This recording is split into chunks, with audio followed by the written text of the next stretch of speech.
madaxweynaha jamhuuriyadda Soomaaliland mudane Axmed Maxamed Maxamuud Silaanyo ayaa socdaalkiisa khaaska ah ee ugu ambabaxay dalka Isutaga Imaaraadka Carabta ku maqnaan doona muddo dhowr maalmood ah madaarka Cigaal International Airport ee caasimadda Hargeysa madaxweynaha jamhuuriyadda Soomaaliland iyo wafdiga uu hogaaminayo waxa ku sii sagootiyay xubno kamid ah golaha wasiirada xildhibaano siyaasiyiin mas'uuliyiin xilal kala duwan ka haya xukuumadda taliyaasha ciidamada kala duwan ee Soomaaliland madaxweynaha jamhuuriyadda Soomaaliland mudane Axmed Maxamed Silaanyo socdaalkiisa waxa ku wehelinaya marwada madaxweynaha Soomaaliland marwo Aamina Wari Sheekh Maxamed Jirde wasiirka maaliyadda Soomaaliland marwo Samsam Cabdi Aadan iyo xogayaha gaarka madaxweynaha Cali Axmed Cali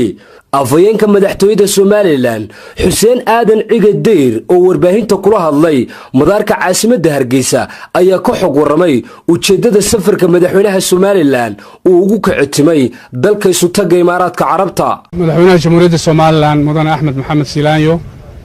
ayaa maanta wuxuu baxay dalka Imaaraadka Carabta safar khaas ah oo aan ahayn safar shaqo laakiin safar khaas ah ayuu ku tagay xogaa muddo ku maqnaan doona dalka Imaaraadka Carabta madaxweynuhu intuu booqashada khaaska ku joogo dalka Imaaraadka Carabta wixii hawla ee qaranka kala soo gudboonaado mas'uuliyadaha iyo xilka uu qaranka u hayo dabcan sidii uu awalba u qaban jiray ayuu qaban doonaa laakiin safarkan maanta madaxweynuhu dalka Imaaraadka Carabta ugu baxay waa safar khaas ah oo isaga u gaara oo aan ahayn safar shaqo afayeenka madaxtooyada Soomaaliland ayaa sharaxay faa'iidada Soomaaliland ugu jirta taageerada ay Soomaaliland la garab istaagtay dawladaha Sacuudi Arabiya iyo Imaaraadka Carabta ee ka dhanka ah dalka Qatar mar ay warbaahintu su'aal arinta ka weydiisay Soomaaliland waa dal madax bannaan inuu gaaro go'aamada siyaasadda ah ee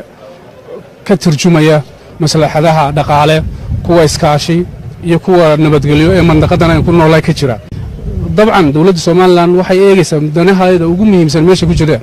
macnaheedu maaha Qatar col baynu leelnahay Qatar cadaawad bay naga dhaxaysa wax alla wax naga dhaxeeya ma jiraan Qatar waxa ku nool dad badan oo reer Soomaaliland waa dawlad walaalaheena laakiin markay noqoto inaad gaadho go'aan siyaasi ah oo ah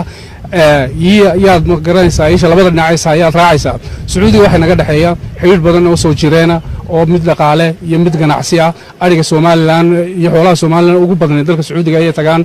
dawladda Imaaraadka Carabtuna waa dawladda hadda aan isugu wanaagsanahay saas daraadeed dawladda Soomaaliland go'aanada siyaasiga ee gaaraysa waa kuwa ku salaysan istiraatiijiyadda iyo horumarka iyo dhaqaalaha jamhuuriyadda Soomaaliland ay doonayso in dalkeeda ku horumariso oo ay uga faa'iideysato kulba isbedelada siyaasadeed ee ka jira mandaqada waxa dawladda Soomaaliland oo madaxweynuhu hogaaminayo ay go'aansatay in fikirka Sacuudiga iyo dawladda Imaaraadka Carabta la taageero Ridwaan Caydiid Ismaaciil Akiid iyo Cabdilaahi Cali Suudi telefishinka qaranka jamhuuriyadda Soomaaliland madaarka Cigaal International Airport ee caasimadda Hargeysa